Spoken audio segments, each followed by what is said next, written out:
감사합니다. 제가 공급대 얘기를 하려다 말았는데 우리 진민 교수 발표하신 그 비아파트 부분에 대한 주택수 배제 얘기를 좀 하려고 합니다. 현재 내년도 말까지 60제곱미터 이하의 비아파트 부분, 다세대 연립이나 도시형 생활주택, 오피스텔은 주택수에서 배제되어 있습니다. 근데 그것도 또 세제 혜택도 취득세나 종합부동산세나 양도세가 기준도 다르고 가격도 다 다릅니다.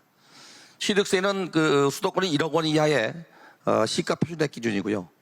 또 종합부동산세는 그 공시가격액 4억 이하입니다. 그리고 양도소득세는 기준지가의 3억 이하입니다. 사실은 우리 장관님이나 총리께서 작년에 우리나라에 결혼을 몇 쌍 했는지 아십니까? 작년에 24만 쌍 이상 결혼했고요. 서울이 4만 9천 쌍 이상을 결혼했습니다. 그리고 이혼 건수가 작년에 8만 8천 건인데 서울에만 11,000쌍이 넘습니다. 적어도 결혼하는 4만 9천 쌍 이상의 입주 물량이 없으면 주택가격은 올라갑니다. 전월세 가격도 올라갑니다. 그런데 서울의 주택 공급은 금년도에 2만 7천 호 정도 이상 됩니다. 부동산 144자료입니다. 이게 반도 안 되는 거죠. 내년도 마찬가지입니다. 내년에는 1만 7천 호 정도 된다고 합니다. 3기 신도시도 부작이 안 된 상태에서 지난해 97 대책에서 135만 호 공급 약속을 했죠. 아마도 국민들이 135만 호가 2030년까지 착공할 거라고 믿는 국민들은 거의 없을 겁니다. 135만 호는 정비사를 비롯해서 탁지지구까지 모두 합친 135만의 양이 얼마인지 아십니까? 분당이 9만 7천 가구입니다. 분당의 14배입니다.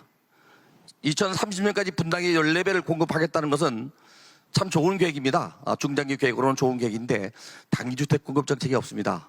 그래서 저는 제가 공급대 말씀을 드리려고 했는데 비아파트 부분이 60제곱미터 이하의 비아파트 부분 내년까지는 주택수에 배제되지만 만약에 이게 주택수에 들어간다면 과연 누가 분양을 받을까요? 수요가 없으면 공급은 안 됩니다. 기존의 무주택자나 청년 신혼부부가 분양을 받는 순간 주택청약 통장에서 가점제에서 주택 무주택 기간이 불리해집니다. 그러니까 공공택지를 분양받기 어렵습니다.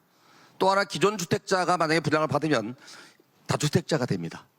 그래서 이 부분은 정부가 고민을 해서 주택 공급이 활성화될 수 있도록 일시적으로 좀 배제하는 게 맞지 않나. 또 하나 세제 혜택도 이렇게 다 다른 거를 한번 좀 정리할 필요가 있다고 생각이 됩니다.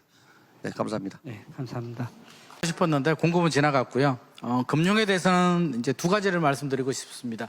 첫 번째는 대통령 간담회 때 이제 이야기가 나온 부분인데 아파트를 담보로 이제 다른 용도로 대출을 받았을 때 대통령께서 다시 또 투기용으로 사용하면 어떡하냐 검토를 요청했는데요. 실제로 다른 용도 사업자 대출을 받는 경우에 그걸 가지고 그 돈을 가지고 아파트를 산다라고 하면 사실 다 걸립니다. 요즘 자금 출처를 워낙 정부에서 꼼꼼하게 하고 있기 때문에 실제로 그런 일은 다른 데 투자하는 것은 불가능하고요.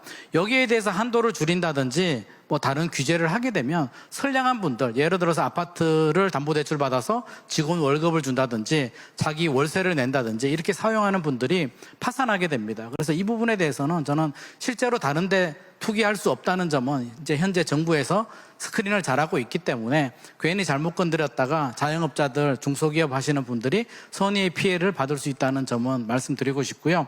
두 번째는 이제 제 옆자리에 앉은 분이 의 아이디어고 저도 이제 얘기하고 싶었는데 발언권이 있을지 없을지 몰라서 제가 먼저 말씀드리면 전세가 심각한데 소유권 이전 조건부 전세 대출을 금지했습니다. 이게 뭐냐면 이제 신축 아파트가 생기게 되면 본인이 입주할 수도 있고 세입자한테 줄 수도 있는데 세입자한테 주게 되면 갭 투자라고 해서 그 세입자는 전세 대출이 막힙니다. 근데 현실은 어떻게 되냐면 제가 금단 신도시 갔을 때 신축 아파트는 전세가 3억 5천인데 기존에 4년 전에 입주한 아파트는 전세가 4억 5천입니다. 신축 아파트가 왜 저렴하냐고 하니까 전세 대출이 안 나와서 세입자들이 신축 아파트로 들어갈 수가 없다고 합니다. 아파트를 새롭게 지었는데 그림의 떡이 돼버리는 거죠. 물론 갭 투자를 막겠다라는 의지는 충분히 알겠는데 선의의 피해자가 결국에는 세입자들이 받더라. 세입자 입장에서는 신축 아파트가 대단지로 나오게 되면 2+2 4년 동안 저렴한 전세로 잘 살 수가 있는 박앤세일 같은 건데 갭 투자를 막겠다고 세입자가 들어가는 길을 막아버리게 되면 전세 대출 안 해주면 세입자가 무슨 돈으로 부모님 찬스 아니면 못 들어가니까 소유권 이전 조건부 전세 대출에 대해서는 저는 좀 풀어줘야 된다. 세입자가 들어가는 집이고 집주인도 무주택자잖아요. 무주택자가 평생 고생해서 그 어려운 청약 당첨이 돼서 자기가 입주할 수도 있고 전세 줄 수도 있는 건데 그것까지도 투기의 잣대로 막아서 그렇게 하는 건 저는 너무 과하다라고 생각을 합니다. 이상입니다. 예.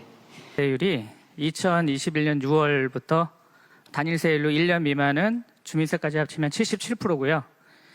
그다음에 1년 이상은 66%입니다. 입주 때까지 똑같이 적용되고 있는데요. 그 전에는 2년 이상은 일반 과세율로 적용을 했었거든요. 그래서 이게 부동산 투기를 막기 위해서 정부에서 이제 강력한 정책을 이제 과거 정부에서 이제 만든 정책이긴 한데 과연 이게 집값 안정에 효과적인지 이게 혹시 보유세가 들었을 때 세입자들한테 부담이 전가되는 것처럼 이 과도한 이 양도세 어쨌든 부동산 분양권도 자산이라고 보고 있는데 자산이 오른 거에 대해서 3년 이상 정도 보유를 했는데 66%는 무조건 이제 입주를 못하면 내야 된다. 이런 게 과연 집값 안정에 도움이 되는지 요거를 좀 한번 이번 대책에서 한번 검토해 주셨으면 하는 거고요. 저는 이게 그 매수자한테 그 손바뀐 비용이라는 용어가 있습니다. 예. 이게 이제 세금이지만 손바뀐 비용으로 매수자한테 전가되고 있는 그런 현실도 있거든요. 그래서 부동산 대책이 과도한 세금으로 무조건 올린다고 해서 대책이 집값이 안정되는 게 아니니까 혹시 이걸 예전 방식으로 일반 그러니까 1년 미만 70%에 대해서는 뭐 공감을 하지만 3년 보유하다 보면은 입주를 못하는 그런 사정이 생기는 경우도 있거든요. 뭐 직장이 바뀌거나 뭐 학교가 바뀌거나 아니면 뭐 자산 규모가 또 뭐 줄어가지고 입주를 못하는 경우도 있는데 일반 세율로 좀 전환하는 게 좀 필요하지 않을까 이렇게 한번 제안 드려봅니다. 네, 이상입니다. 제가 만난 10명의 고객분들 중에서는 8명은 대출이 없으면 주거 이전을 할 수 없는 분들이 대부분이셨습니다.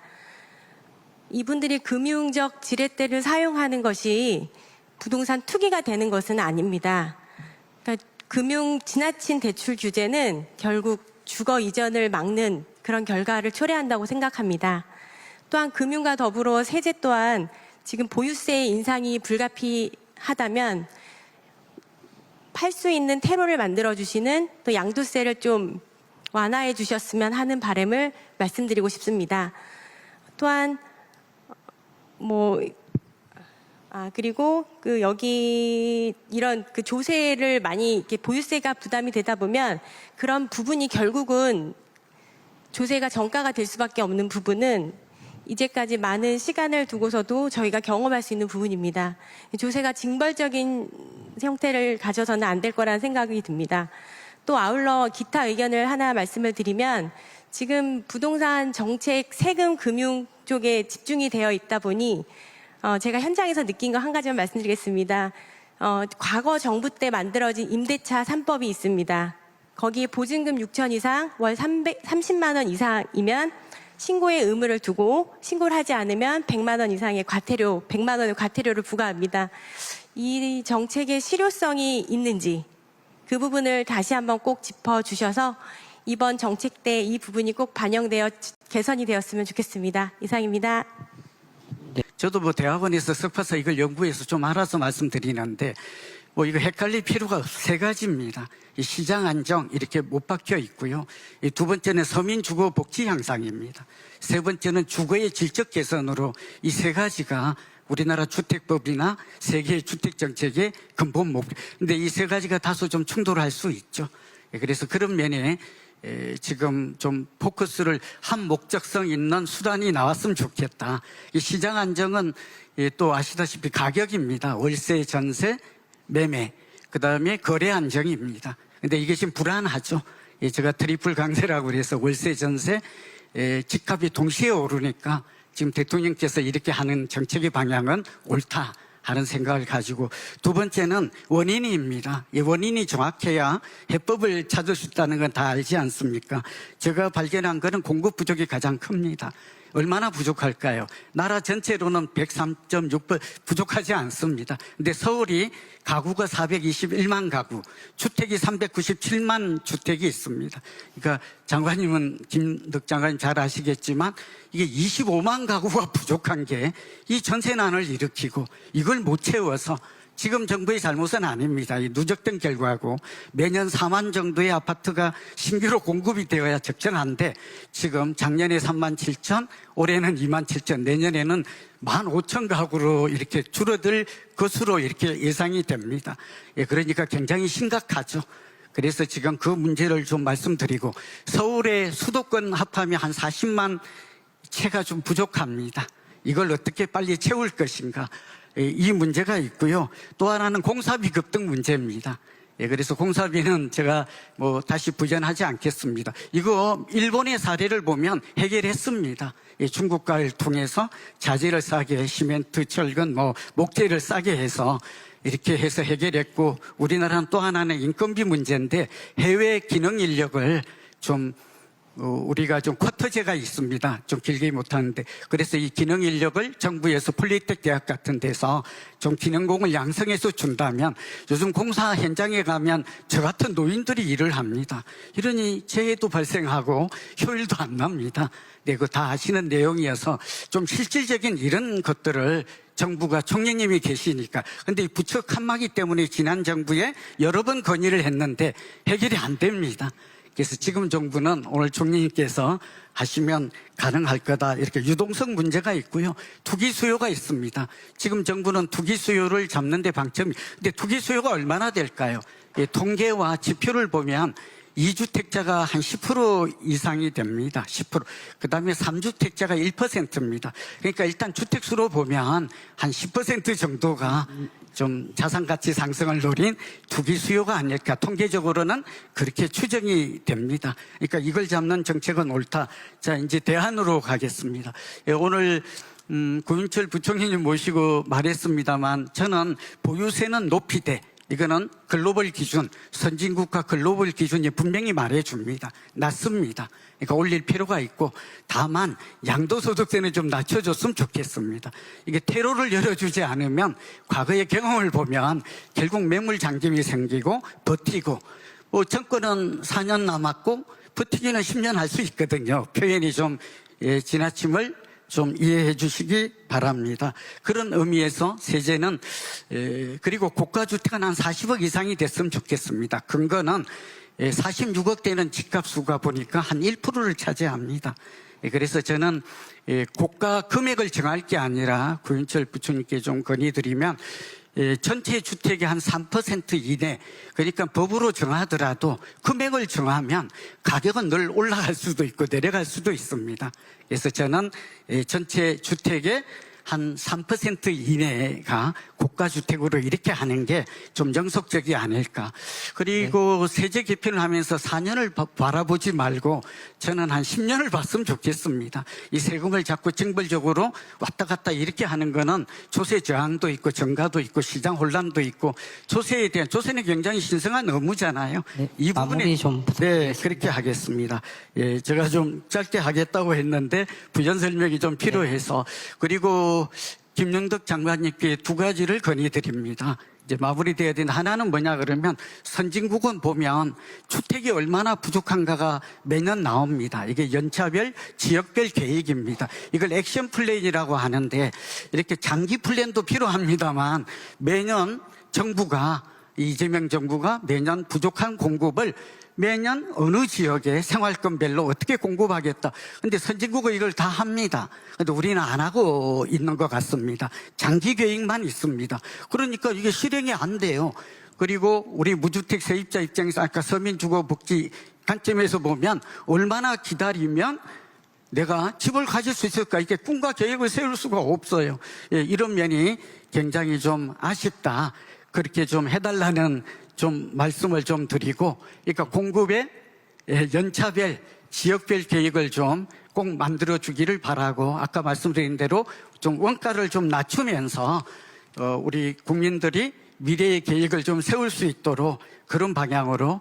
그러니까 PF 문제도 옥석 구분에서 이호건 장관님 제가 회의 때도 그런 말씀을 잠깐 올린 걸로 기억이 되는데 그렇게 해줬으면 좋겠습니다. 네, 그래서 좀 마지막으로 부탁드리겠습니다. 제가 노인이어서 근데 마무리 짓겠습니다. 요즘 가장 긴장하는 사람들은 강남과 한강 벨트에 고가 주택을 가진 좀 노인들입니다. 근데 노인들은 아시다시피 소득이 없고 집값만 올랐을 뿐이고 사실은 실현 이익이 아닙니다. 근데 이분들이 만약에 여기 이 종부세나 이렇게 한 2, 3배 이렇게 올라가게 된다면 사실은 거주 이전의 자유라든지 또 어떻게 해야 될지 이런 면에서 저는 과세 이연과 또 감면 이런 대책도 좀 노인을 위한 이런 배려가 있었기를 간절히